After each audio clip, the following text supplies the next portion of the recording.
Llegiré un fragment, al començament, de fet, d'un conte que es diu Parafília i que es troba plegat al recull de contes Que Déu ens agafi confessats, que va publicar el col·lectiu literari Lola Palau a l'editorial l'Albí l'any 2018.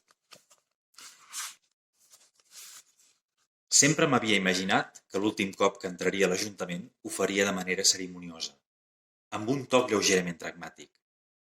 No és que sigui una persona que estimi precisament els cerimonials, però després de tant de temps hauria estat segurament el que més m'hauria vingut de gust.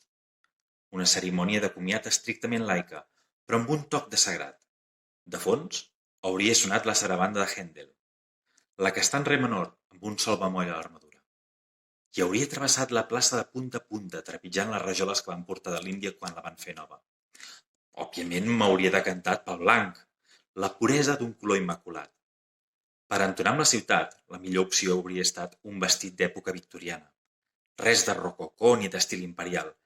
De fet, si hagués pogut pagar-me un treball de sastreria com cal, segurament m'hauria cenyit el vestit que va coronar la reina Victòria.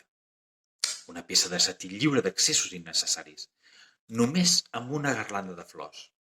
A poc, m'hauria acostat a la porta giratòria, la revolving door, que diuen els anglòfons, sense empentes. Hauria premut el botó per persones amb discapacitat i així l'entrada s'hauria fet més lenta. Un cop a dins, la sarabanda hauria sonat més fort, solemne, més fort que ho fa la pel·lícula en Kubrick, i aleshores, davant de tothom, m'hauria extasiat. Al vell mig d'aquell aeroport on la gent espera que li arribi la circular B65, hauria estat una metralleta clàssica, automàtica i d'abast relativament curt.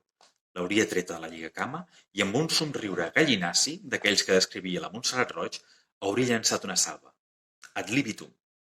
O no. Potser no anava així.